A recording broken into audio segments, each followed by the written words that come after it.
Saya tuh datang ke seminar kayak gini, saya lihat kesaksian Bu Kristina, testimoni, saya bingung, ini kok mirip sama gejala suami saya, sakitnya suami saya kayak gini.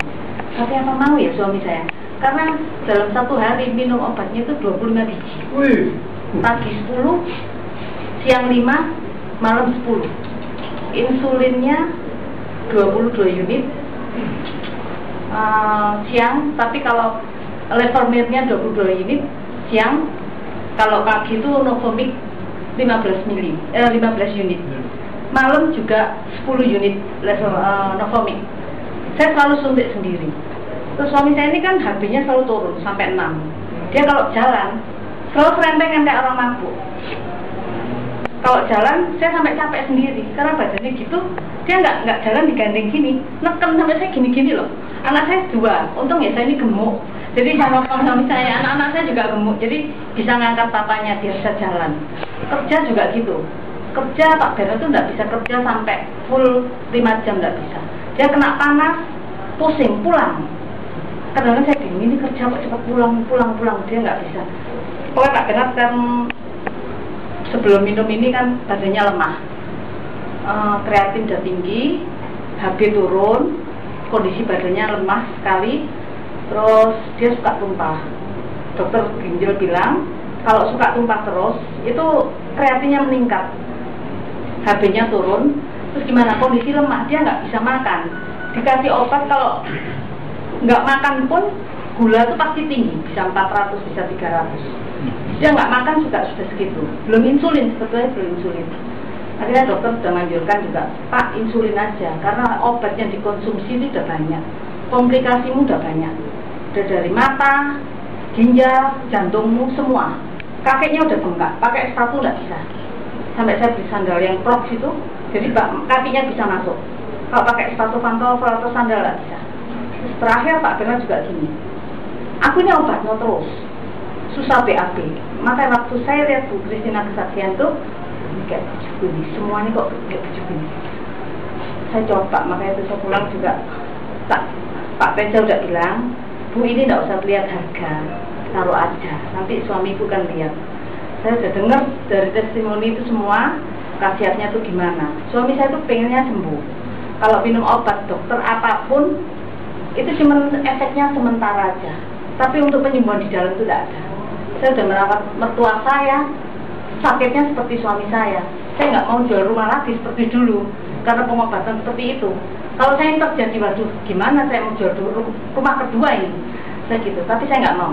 Tapi suami saya itu kepengen juga sembuh. Apa yang bisa nyembuhin saya? Pokoknya apa obat pun apa tak minum. Tapi obatnya udah 25 biji.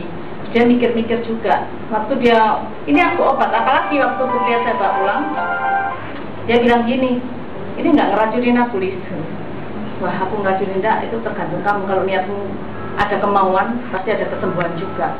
Anak saya pulang dari liburan Jakarta, lihat portier, Mama, ini obat dari mana? Mama kok punya ini? Mama dari teman Mama. Ini nggak ada loh di Surabaya, kok Mama dapat ini? Ya nggak tahu, Mama dapat pokoknya. Papamu tak suruh minum, Mama udah lihat kesaksian, tapi Mama nggak banyak ngomong. Anak saya bilang, ini bagus. Setahun lalu, temanku ini mamanya kena kanker stadium 2, Ma. Tapi minum ini, hilang, Ma. Ya wis, kamu ngomong aja sama Papa, biar Papa sadar bisa minum ini. Jadi anak saya ngomong, Pak, Papa harus minum ini, obat ini bagus, Pak. Ini bukan kayak sifatnya obat kimia, ini bagus, Pak, untuk regenerasi sel. Papa dijelasin, dibukain di internet, kamu kok tahu dari mana? Aku udah lihat, Pak, aku udah lihat temenku semua udah sharing kayak gitu, Pak. Jadi anak saya jelasin, papanya dibukain di internet, kayak sip sel itu seperti ini. Akhirnya dia lanjut mau minum berarti aku harus minum berapa? Saya sebenarnya kan Pak Penca bilang minumnya harus 2 pagi, 2 malam. Berhubung minum obatnya udah 25 biji, akhirnya pagi 1, malam 1. Cuma 1 minggu Pak Bernard jalannya sudah enak, tapi dia nggak merasakan. Seperti orang lain itu sudah bisa merasakan. Pak, kerjanya udah bisa sampai 3 jam, terus dia nggak loyo, dia nggak pucat lagi. Saya sekarang malah nggak terbeban digandeng sampai dia terbeban sampai di serenteng-serenteng gitu. Terus dia juga rambutnya tidak rontok. Pak Berat susah BAB, sekarang juga sudah bisa BAB ya. Dulunya sampai susah, dia mesti cuci kolon di dokter Bambang itu, cuci kolon, sampai terus akhirnya Pak Berat bilang gini, ini aku sakit apa? Semua kok nggak bisa semua. Akhirnya saya obatin aku, saya bawa ke dokter Pangiswadi, dia lakukan kolonoskopi sama endoskopi. Karena obat yang dikonsumsi kan banyak, takutnya usus dalam lambungnya itu menipis atau ada kebocoran atau ada apa. Itu udah kayak ada kutil-kutil itu udah dikerok semua sama dokter Pang. Masih susah BAB juga. Terus untuk kolonoskopi, endoskopinya juga lambung, akhirnya nggak apa-apa. Cuman dokter udah bilang, ini obat kok banyak. Semakin banyak, semakin kita ke dokter, semakin kita konsultasi ke dokter, semakin dokter nggak mengurangi obat, tapi semakin dokter menambahi obat. Semua itu Pak Berat ini semakin ke dokter kok semakin tambah obat. Tapi kalau kayak gini terus sampai kapan aku minum obat? Saya budget untuk berobat sebulan itu bisa 8-10 juta. Belum insulin, belum kalau pas HB-nya turun sekali suntik Etrex itu berapa? Saya suntik sendiri, sampai saya lakukan sendiri, saya diajarin susternya, Bu, daripada suntik ke rumah sakit, suntik Etrex saja, yang 4.000 sampai 10.000 disuntik sendiri. Nanti efeknya 2 minggu HP naik. Pak Berat pucat sekali, tidak bisa jalan, tidak bisa. Untuk konsentrasi juga nggak bisa.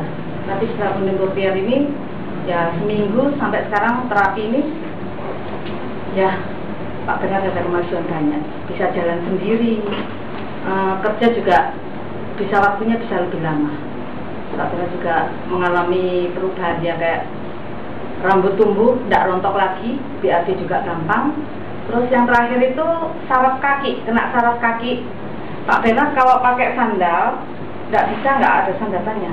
Dia kalau sandalnya lepas, dia nggak terasa, pakainya seperti kayak kaki, dua-duanya pakai sandal. Neuropatinya tuh udah nggak bisa, aus. Dokter udah bilang menebal, itu kayak saraf di kakinya udah nggak fungsi semua. Jadi sandal satu kalau dipakai ya pakai terus, tapi terakhirnya dia 2, padahal 1 sandal dipakai. Karena dia nggak bisa harus pakai sepatu sandal yang ada sandatannya. Tapi sekarang puji Tuhan, dan sudah bisa pakai sepatu, pantofel pun kakinya sudah bisa masuk, sudah juga bisa masuk, bisa merasakan rasa kayak keri gitu ya. Itu bisa, dulunya nggak bisa. Kalau di colek gini, kakinya tuh panas, kayak nggak enak. Dokter yang di Pineng juga udah bilang, saya nggak tahu kalau Bernadus itu kena kayak kebocoran ginjal stadium 4. Baru dari Pineng itu dokternya tahu, marah-marah, kenapa kondisi seperti ini kamu baru datang? Kamu cuma datang menuju kematian aja. Kamu 2 bulan nggak datang sini, aku nggak lihat kamu kayak berdiri kayak gini, itu mujizat. Tapi kalau kamu datang berdiri kayak gini, mujizat. Dari bulan Mei, seperti saya Agustus ini harus datang. Tapi kita enggak, Pak Berat sudah merasakan pemulihan itu bagus, keadaannya bagus. Sekarang kita sudah lihat dari kreatin bagus. Kemarin tuh waktu di Pineng juga mau di kateterisasi, dokter jantung juga bingung. Jantung itu utama, tapi kalau ginjal juga utama. Waktu saya kontrol datang di Pineng, karena saya pertama kali datangnya tuh ke dokter spesialis ginjal, bukan ke dokter jantung. Tapi karena mereka kerjanya satu tim, dari dokter menganjurkan coba konsul dulu ke dokter ginjal. Kalau aku lakukan kateterisasi, karena Pak Berat sesak nafas, badan bengkak semua. Kalau lakukan kateterisasi sekarang, kamu hancur, ginjalmu hancur, udah rusak berat. Tapi aku nggak lakukan. Tanya sama dokter ginjal. Dokter ginjal enggak, dicoba dulu. Coba, kalau kamu 2 bulan nggak muncul di sini, aku angkat tangan. Kondisinya cuma itu, ya puji Tuhan. Sekarang Bernadus mengalami perubahan yang bagus. Kita berikan ini.